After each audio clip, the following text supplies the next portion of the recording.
Hi, this is Dr. Julie Gilbert with Rachel Matthews. Hi, Rachel. Hey, everybody. From Oregon Weight and Wellness, and we're coming at you live. And today we are finishing up our beautiful discussion. It's been a great discussion about this book, Sleep Smarter, all about sleep and how important it is.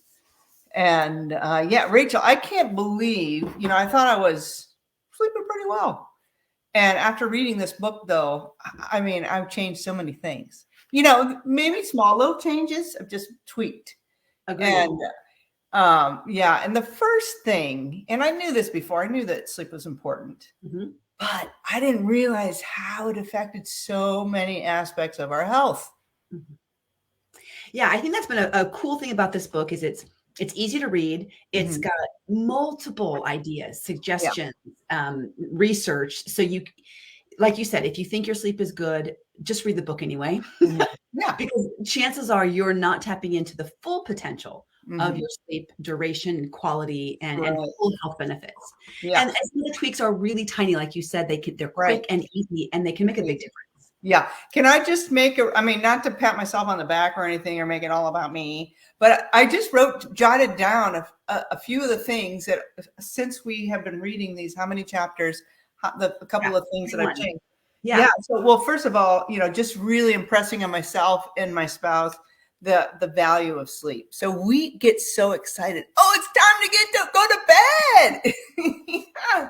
Yes. Hey, I get to clean up my body now, So you changed your whole mindset around what you believe about sleep. Right. Exactly. Like, oh, I'm missing out on this fun thing, or I need to do one more thing, or no, it's time for bed. Yay. Yeah. Or, when you're a kid, like, oh, I got to go to bed. But I'm excited. Yeah. So, and then, this morning, I kid you not, I was outside barefoot in the grass. Nice. Yeah. It was super cold out there, so I wasn't out there for probably 10 minutes, but anyway, it was great. I did the grounding thing, and I've always had a caffeine curfew, but I've made a couple other curfews. So food curfew, caffeine curfew, and then and screen curfew. This has been the hardest one. That's been the hardest one, and we. And I think I took that. Our TV was never in our bedroom, but for whatever reason, I'm not going to point fingers, but somehow it ended up there. So, and my kid's like, what is this? But anyway, it's out of the bedroom now, upstairs. And so we have that. I opened a window. Bam. We got blinds. Bam. I moved my phone more than 6 feet. Yeah. Man. Yeah. Alcohol curfew. If I have a glass, I have a curfew. So I did that. Oh, added some magnesium. Oh, I got that. I just happened to come by the sauna blanket.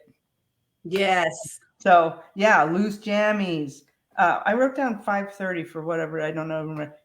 Prayer and meditation. I mean, so, maybe a thought dump at the end of the day. So, so you don't have to do all of these things. Right. Right. But, if you say, I'm going to do all that, that's putting the bar too high and never reach it. But if you do one little thing, then you can do the next little thing and then the next little thing. So I love that image. It's a good reminder that the way to get to the top, if you can't reach the very first rung, you're not going anywhere. Right. Exactly. Yeah. You set the bar too high. Yeah. Mm-hmm. But this may not seem like you're getting very far off the ground, but over time. Yeah, that's right. It's like compounding interest. Yeah. If only I had taken my parents' advice when I was a kid and saved $20 a week or whatever, right? But I mean, you guys, we know this stuff now as adults. Compounding interest is a real thing, and so is compounding health. That's right. So the habits that we set. Yeah. So doing that. Oh, it's just easier and more fun. If you can do a little thing and be like, "Yay, me!" That's more fun. Because I feel so good about all this. Yeah. I mean, it's no big deal. Right. It's just no big deal, but I feel good about it. So, and who knows? Maybe there's that. Okay, well, I'm blanking on the word now. that little psychological placebo effect. Oh, okay, whatever, Who I'm cares? sleeping better. Yeah. And I haven't spent a lot of money, I'm Right. sleeping better. Right. Exactly. We don't give enough credit to the placebo effect, and we Right. tend to discount it as like it would be a weakness or something. No, we all function on placebo effect more than we care to admit. So go with that. This is It doesn't true. matter why. Go with it. Yeah. Now, Rachel, he gives us a nice tool at the end of the book. He does. And can you talk us through that? I will, absolutely. So at the end of the book, he challenges each reader to a 14-day sleep makeover. Okay. And it's a good section of the end of the book. Right. And Right. he walks you through. Yeah. He walks you through day by day. So it's like a 14-day journal, and he gives you space to write your answers and to give yourself a questionnaire. So for those of you who aren't going to get the book or don't have the book, starting out every day with a questionnaire, and these are the types of questions. How would I rate my sleep right now? And of course, it's a scale of 1 to 10. 10 is terrific. 1 is I don't know what to do, right? How do you feel physically when you get out of bed? How is your energy when you first get out of bed in the morning? How do you feel mentally when you first get out of the bed in the morning? How consistent is your energy throughout the day? So if you ask yourself this question, maybe every morning, right? Then you're going to see how things change over the 14 days. Right. And those are the same questions he asks you to do every single morning.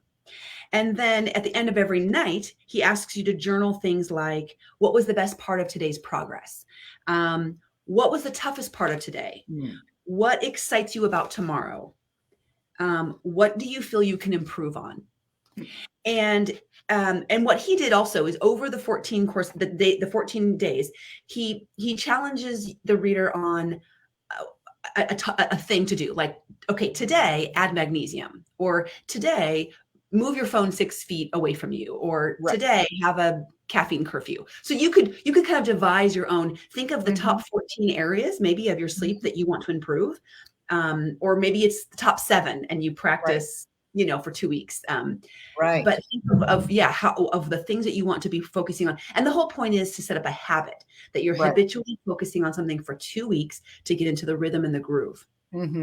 Right. Yeah. And 2 weeks may seem super doable to some people, and it might also feel overwhelming to others.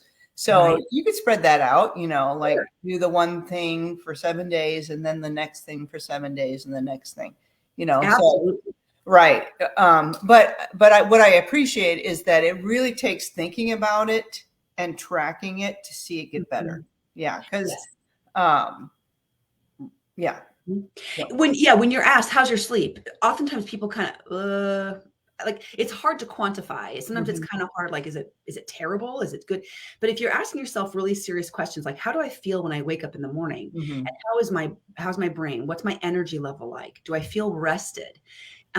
You got to answer that question. If you put a scale, I mean, really, I want to encourage you guys as a coach, if you actually put a number to it, you're forced into telling yourself the truth. Okay. So if you just kind of say, oh, I woke up with pretty good energy. What does that mean? Pretty, what, like a 10? Like a 1? Like, what is pretty good, right? You've got to name it to tame it. Name it to tame it. Oh, I like that. Name it to tame it. Oh, that's good. Yeah, so right. With yourself. You got to track it. Yeah, to see it improve. Right. Yeah, and maybe it takes a couple of days to say, how do I feel? Right. Yes. And certain days you'll notice big differences. Well, like, oh, there was a drop in that. Why? And then think back. What did I eat? What did I drink? When did I go to bed? What? Yeah. Yeah. Good. Yeah. All great things. All great. Okay. So that's great. A challenge for that. And, and that brings us to the end of our book, Rachel. So what is next? My next book I have? Yeah. Do you have a copy there? Yeah. Hold on. Okay. I can't remember what it's called. Oh, it's called Eat, Move, Sleep. And I have it. That's easy enough. Eat, Move, Sleep. Yeah, here. So we've been talking about eating. We've been talking a lot about sleep these last many months. And so now we're going to kind of combine eat, move, and sleep together. We haven't talked a lot about movement and exercise. So this will be good. This will be a good opportunity for us to explore all three of these: eat, move, and sleep, which really do tend to be the number one things we need to do. Yep. And what's his name? Tom Rath. Yeah.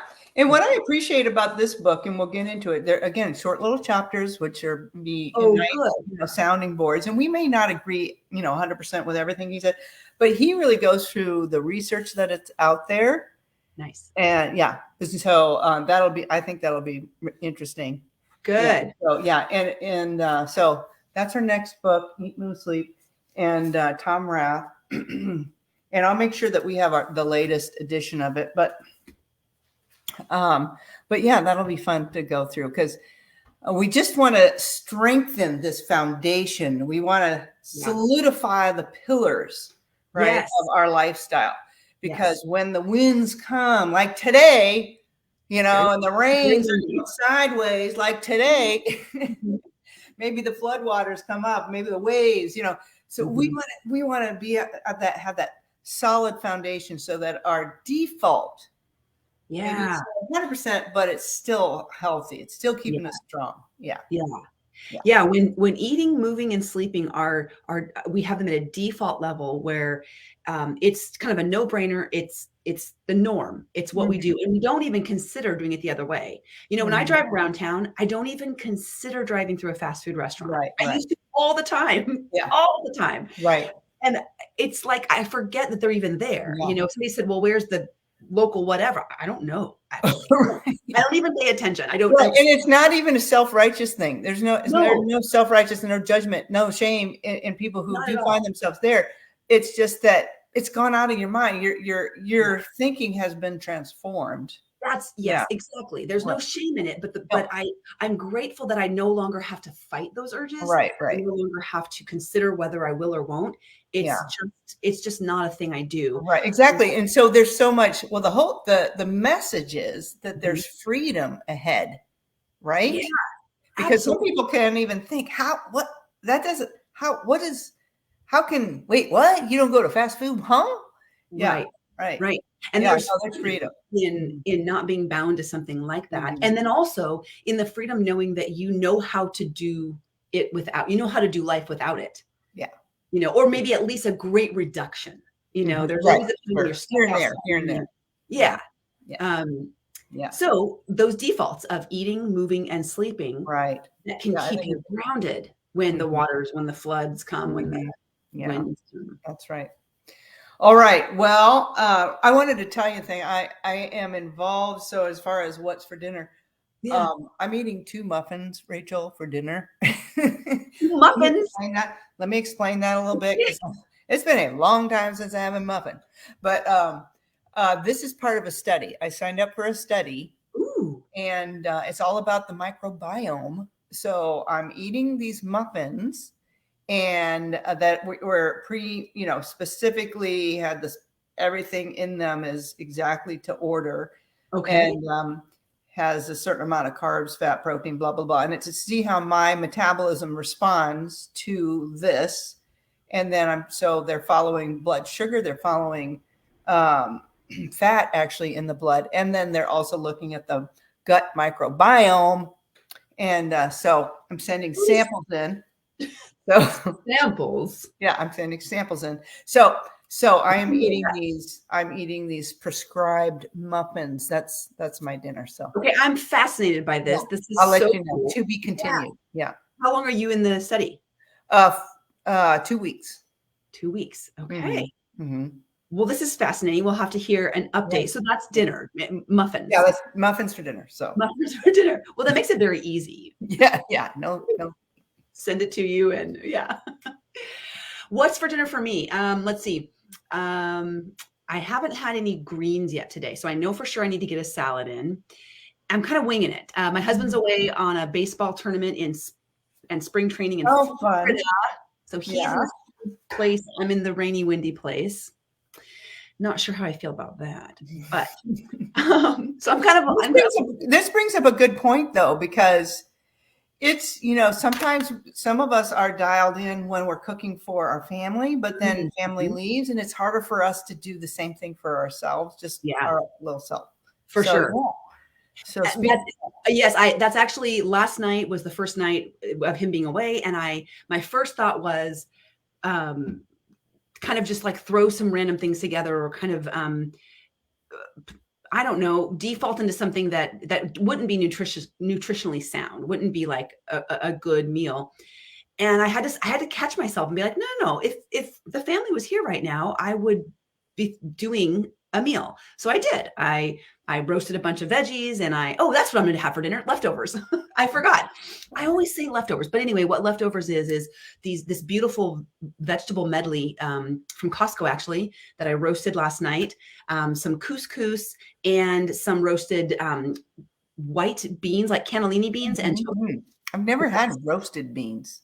Yeah, you have to be careful because you can go too long because they're little guys, Yeah. But they can get a little crunchy. Yeah. They're yummy. So that's dinner. Oh, that sounds great. Gratefully, I followed through on making something last night, and I get to benefit. Yeah, awesome. Yeah, right. Yeah, I know. We may have, right. You say leftovers, and so sometimes that has a negative connotation. But no, you're planning on eating more of this because it's going to be so good. And sometimes things, when you season them, they're even better the next day because those seasons absolutely meld together. And I would say 9 times out of 10 things are better the next day. Yeah. And like you said, it's not like leftover. What's left in the fridge? That right. Yeah. It's cast off and no. This is nobody wanted it. Yeah.